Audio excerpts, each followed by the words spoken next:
Stephen said he thought the match was there for the taking in the first session, but then you really lifted your level today and this morning in particular. Is that how you saw it?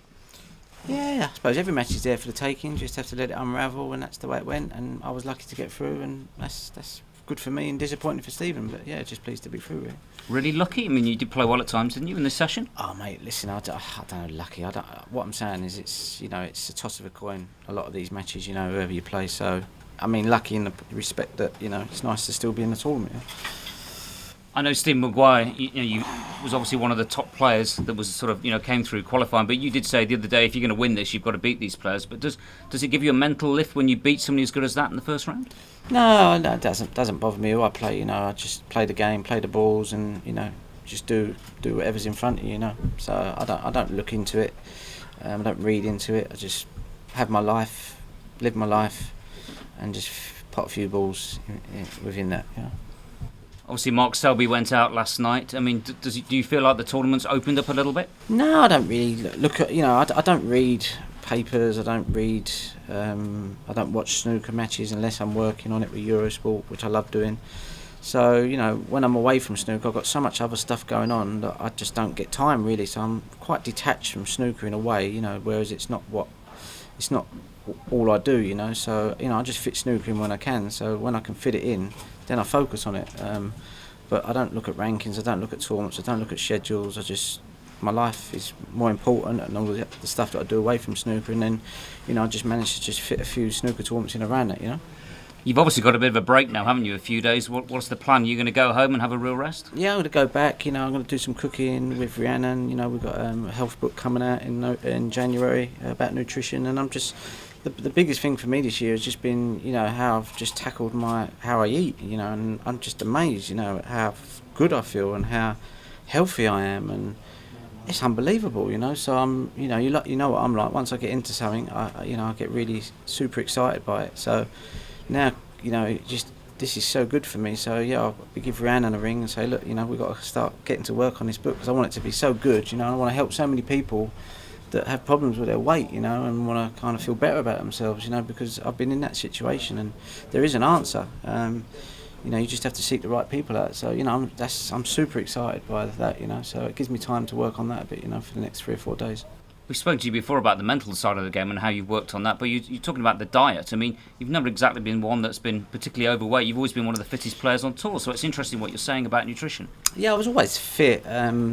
But through injuries, I couldn't run as much, and I ballooned up to like 14, nearly 15 stone. I'm down to like 13 stone now. So I've lost 2 stone, and I haven't exercised anymore. I've just changed what I eat, and I'm never hungry. I've got massive amounts of energy, and like I said, I just want to help as many people as I can. And I suppose compared to the average Briton, I'll always look well because we ain't the most healthiest society. You go to other continents, China, Mediterranean, they eat proper food, Over here, all pre-packed meals and all that sort of stuff, and you look at the state of some of the humans in our country, and they're just massively obese, a bit like America really. So I don't want to fall into that trap, and a lot of people have. So for me, it's about giving back, and this book is something I'm really passionate about, and it's something I'm, it's a subject that I'm super passionate about. So for me, it's just about helping people a bit like-minded like me, if you like. So that's what I'll be doing in between my match. So you're fit and healthy, you're ready for 17 days, you're ready to win a 6th world title, and that's what you're saying? I'm ready for the next 40 years, mate. They have a Chinese saying in China, you get 2 lives, 0 to 40, and then 40 to 80. So I'm embracing the 40 to 80, and planning that next 20, 30, 40 years is super exciting, and I'm pleased to be sharing it all with you guys. Well done today. Thank you. What are you eating, Ronnie, and what are the healthy things? There's so much, and it's very difficult, because it's not one shoe fits all, but it'll be coming out in the book, and there'll be I've got diaries and stuff of where I was, where I got to, where I wasn't happy with, and ever since a kid I've always had sort of issues, not issues, but always been a bit on the chubster side. The culture of snooker players is a lot of fried food at snooker clubs, so I got into running, and it kind of sorted all them problems out. But once I stopped running, I was just eating, and I fought reasonably well, but I didn't like how I was feeling, so I seeked out a great nutritionist, and we're both super passionate about it. So we was like, come on, let's just write a book. So we cook together now, and we share and she's got a market for that, and that's the market that I want to kind of get into as well, so that's really what's like I say, that's my life, and that's what I get out of bed super excited every day, just to sort of try and speak to people. I do a lot on Instagram now and stuff like that, because I just want people, I want to help as many people as I can, that might not be feeling too good about themselves. Any carrot juice like Peter Upton then, or anything like that? No, I eat carbs, I eat protein, I eat fats. For me, it's it's I've tried all sort of diets, and I've tried all sorts of different eating things. And if you don't get it right, you can make yourself feel really terrible, So, but I know that this one works, and it worked for everybody really. But that's what I'm saying. It's for me, it's just getting the right message out there. So it's not simple, but it is simple once you get your head around it. So and for me, it's just like I say, I'm just super excited about the next 40 years. I think I'm gonna live to about 200. I feel so good. You won your 1000th ring at the Crucible during that match. How do you feel about that achievement? I don't really worry about achievements, like I say, it's just I look forward to fitting snooker in where I can, If these statistics that you guys are really great at looking at are building up, then it's great that you keep reminding me, and thank you for all your good work, and it's nice to keep me updated on stuff like that. But it's not something that I'm not going to go home tonight and celebrate because I've won 1,000 frames at the Crucible. Ronnie, were you embarrassed by that first session? Oh, totally, yeah. It was so embarrassing, mate. I felt like I want to give them all their money back, and I was really so gutted. I thought this is not good for them. They took a Saturday afternoon out to come watch a bit of snooker. Thank God Stephen played a few balls, because it made my life a bit easier. Because I wouldn't wish that on my worst nightmare. I was missing balls all over the gaff. But this game's not easy. But I've been playing like that for quite a while in practice, and that's why I've stayed away from the practice table. I thought it gets a bit scary sometimes, What were you thinking? Just want to battle through, get as many? Yeah, obviously you want to battle through, just make the score a bit respectable, And once I got 3 frames on the board, I went home last night thinking, I've really had a result, really. Give me a little bit of belief today, but I wasn't thinking catastrophic faults. I was, as a sportsman, you train yourself to not get disappointed when you lose. Don't have such high expectations, which is I don't have. And don't get too excited if you win, So, I take losses just the same as wins, really.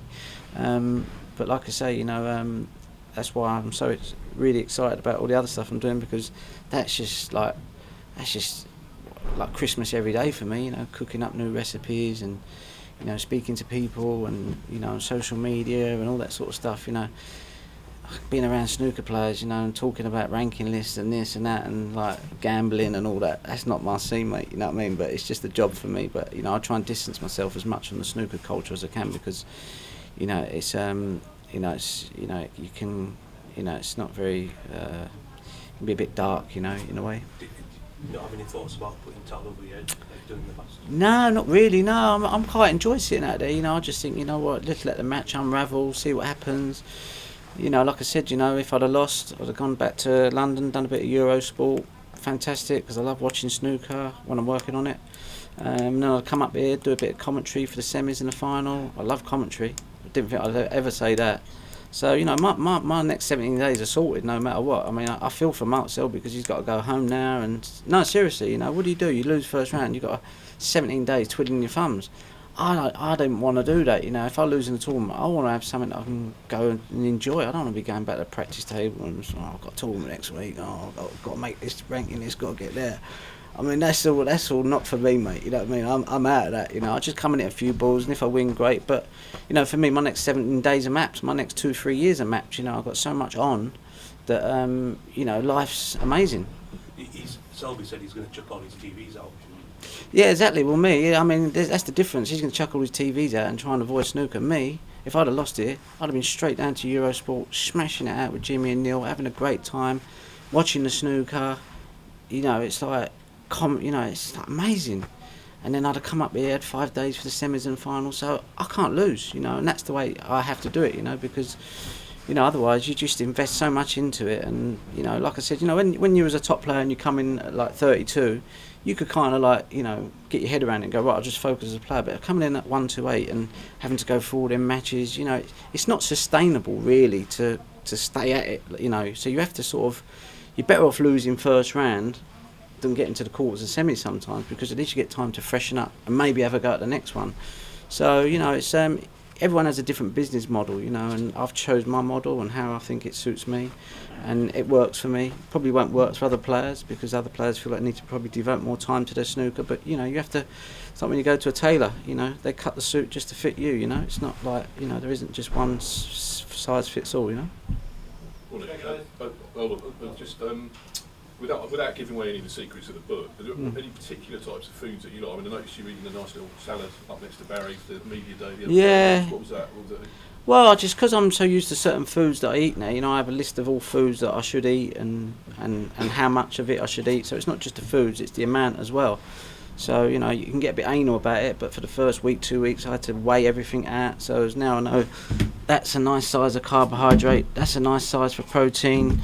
That, you know, so I know now I don't have to weigh stuff. I go, right, that's my meal and that's what I eat, and, you know, and it's kind of like, you know, and because I'm involved in it now, you know, I'm speaking to a lot of people. I'm getting free education basically. It's like people go to university to learn this stuff. Well, I'm with Rhiannon, and she's done all that, so I'm just like a sponge. I'm with her friends on social media, and I'm just soaking up all this knowledge. And, you know, for me, it's great to be able to share it to the normal bloke in the street or the normal woman that's got a normal life and just wants to eat better and feel better. So that's where I'm coming from. I'm on tour a lot, I travel a lot, you know, I eat out a lot, but you can prep your meals, you can get organised, and you don't have to eat what they put in the packet for you, because you don't know what's in it, you know. So for me, you know, it's about prepping and learning to cook simple, basic foods, and, you know, they can be delicious. And, you know, I never thought I'd like celery, but I'm eating so much of it now. I think I'm going to look like a bit of a celery stick by the end of this tournament. And some of your rivals might be slightly sort of afraid to hear that you think you could live to 200.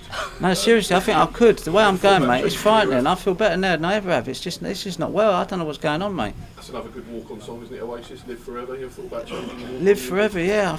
Yeah. Or I was going to think that one, Under Pressure. Dun, dun, dun, dun, dun, dun, dun, dun, dun, dun, dun. Under Pressure. Thank you. Yeah. Betfred, proud sponsor of the World Snooker Championship.